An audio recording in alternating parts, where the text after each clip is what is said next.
കൈപ്പേറിയ ഓർമ്മകളും ദുരിതനാളുകളും ശേഷമുള്ള ആദ്യ തിരുവോണത്തെ പ്രതീക്ഷയോടെ വരവേറ്റ് ടൗൺഷിപ്പിലെ കുടുംബങ്ങൾ. സോൺ 5-ലെ രമേശിന്റെ വീട്ടിൽ ബന്ധുക്കളും പ്രിയപ്പെട്ടവരും ഒത്തുചേർന്ന് സദ്യവട്ടങ്ങൾ ഒരുക്കി ആഘോഷം തകൃതിയാക്കുകയാണ്. വീണ്ടെടുത്ത ഈ കൂട്ടായ്മയും സ്നേഹ നിമിഷങ്ങളും ടൗൺഷിപ്പുകാരുടെ ഓരോ മനസ്സിലും സന്തോഷത്തിന്റെ പുതിയൊരു പുലരി സമ്മാനിക്കുകയാണ്. എം മുബാറക് തയ്യാറാക്കിയ റിപ്പോർട്ടിലേക്ക്.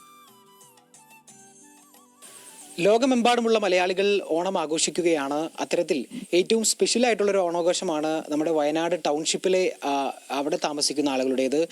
അത്തരത്തിൽ കഴിഞ്ഞ ദിവസങ്ങളിൽ ഇവിടെ വലിയ രീതിയിലുള്ള ആഘോഷ പരിപാടികളൊക്കെ നമ്മൾ ജനങ്ങളെ കാണിച്ചിരുന്നതാണ്. അവർ ഈ ഫേസ് 1-ലെ കൂട്ടായ്മയുടെ 178 കുടുംബങ്ങൾ ഒത്തുചേർന്നിട്ടുള്ളൊരു ഓണാഘോഷ പരിപാടി. അതിൽ നിന്നെല്ലാം വ്യത്യസ്തമായിട്ട് ഇപ്പോൾ തിരുവോണ ദിനത്തിൽ എല്ലാവരും വീട്ടിൽ കുടുംബക്കാരോടൊപ്പം ഓണം ആഘോഷിക്കുകയാണ്. ഇത് നമ്മളുടെ ടൗൺഷിപ്പിലെ ഒരു വീടാണ്. നമ്മുടെ രമേശേട്ടൻ്റെ വീടാണ്. രമേശേട്ടൻ എല്ലാവർക്കും സുപരിചിതമാണ്. നമ്മുടെ ടൗൺഷിപ്പിലെ എല്ലാ വിശേഷങ്ങളും മാധ്യമങ്ങളെ അറിയിക്കുന്നതും അദ്ദേഹം തന്നെ. അദ്ദേഹത്തിന്റെ വീടിന് മുൻപിൽ ഒരു പൂക്കളം ഇട്ടിട്ടുണ്ട്, ഹാപ്പി ഓണം എന്ന് പറഞ്ഞിട്ട്. അദ്ദേഹത്തിന്റെ വീടിനകത്തേക്ക് തന്നെ നമുക്ക് പോകാം. നമ്മളോടൊപ്പം കുടുംബക്കാരെല്ലാവരും തന്നെയുണ്ട്. ഇതാണ് രമേശേട്ടൻ. രമേശേട്ടനെ എല്ലാവർക്കും അറിയാമായിരിക്കണം. അദ്ദേഹത്തിന്റെ കുടുംബക്കാരൊക്കെ കുറച്ച് പേര് എത്തിയിട്ടുണ്ട് എന്നുള്ളതാണ്. അദ്ദേഹത്തിനോട് വിശേഷങ്ങൾ ചോദിക്കാം. രമേശേട്ടാ, തിരുവോണ ദിനമാണ്, എന്താണ് പുതിയൊരു വിശേഷങ്ങൾ? ഉഷാറോണാണ്. ഇത് സർവ്വസാധാരണ ലോകമെമ്പാടുമുള്ള മലയാളികളുടെ തിരുവോണം ഞങ്ങളും ആസ്വദിക്കുകയാണ്. അതായത് സമാധാനത്തിൻ്റെയും ഐശ്വര്യത്തിൻ്റെയും പ്രതീകമായ തിരുവോണം ഞങ്ങൾ എൻജോയ് ചെയ്തുകൊണ്ടിരിക്കുകയാണ്. ഇതെൻ്റെ കൂടെ വർക്ക് ചെയ്യുന്ന ആളാണ്, മക്കളാണ്. അവർ ക്ഷണിച്ചതിൻ്റെ ഭാഗത്തിൽ വന്നാണ്. എൻ്റെ സുഹൃത്താണ്. എൻ്റെ അമ്മയുണ്ട്, ഏട്ടനുണ്ട്. വരുന്നേ ഉള്ളൂ. ഓൺ ദ വേ ആണ്. ഉച്ചയ്ക്ക് ഞങ്ങൾ അടിപൊളി സദ്യ, ഒരു 24-25 ഐറ്റംസ് വരുന്ന സദ്യ റെഡിയാക്കിയിട്ടുണ്ട്. ഏറ്റവും വലിയൊരു പ്രത്യേകത എന്ന് പറയുന്നത്, നിങ്ങൾ ടൗൺഷിപ്പിൽ താമസം തുടങ്ങിയതിന് ശേഷമുള്ള ആദ്യത്തെ ഓണാണല്ലോ.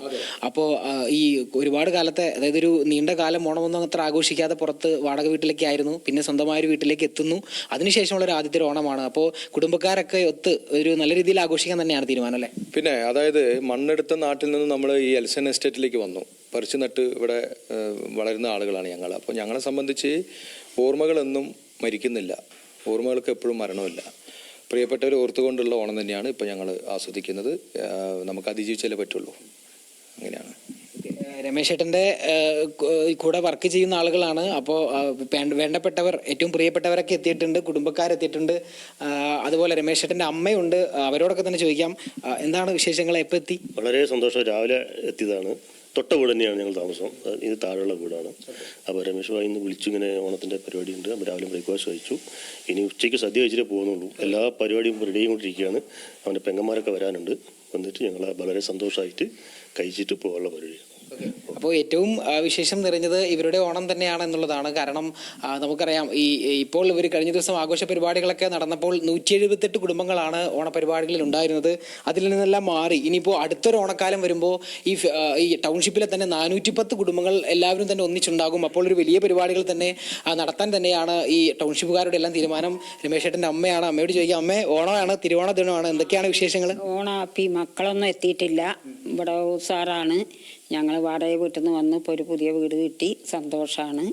അങ്ങനെ നിൽക്കുന്നുണ്ട്. ഇനിയിപ്പോൾ മക്കളൊക്കെ വരും. ഓണം അടിപൊളി. മക്കളൊക്കെ വന്നിട്ട് എന്താണ്, ഒരുമിച്ച് സദ്യ ഉണ്ണാനുള്ള പ്ലാനാണ്? സദ്യവട്ടങ്ങളൊക്കെ ഒരുക്കി കഴിഞ്ഞോ? ഓ, എല്ലാം ഒരുക്കി കഴിഞ്ഞു. ഇനി എല്ലാവരും വന്നാൽ, പെൺകുട്ടികളെല്ലാം വന്നാൽ സദ്യ. അപ്പൊ അങ്ങനെയാണ് ടൗൺഷിപ്പിലെ ഒരു വീട്ടിലെ കാഴ്ചയാണ് നമ്മളിപ്പോൾ കണ്ടത്. അതുപോലെ തന്നെയാണ് ഓണം ആഘോഷിക്കുന്ന എല്ലാ ആളുകളും. ഇപ്പോൾ ഇവിടെ എത്തിയിട്ടുള്ള 178 കുടുംബങ്ങളും ഇതുപോലെ ഓണം അവരുടെ വീട്ടിൽ കുടുംബക്കാരുമൊത്ത് ആഘോഷിക്കുന്നുണ്ട് എന്നാണ്. എന്തായാലും അവരുടെ പഴയ ആ കൈപ്പേറിയ ഓർമ്മകളിൽ നിന്നെല്ലാം മാറി പുതിയൊരു തിരുവോണ നാളിനെ വരവേറ്റിരിക്കുന്നു അവർ. അതിന്റെ സന്തോഷത്തിലാണ് കുടുംബക്കാരുമൊത്ത് അവർ ഓണം ആഘോഷിക്കുകയാണ്.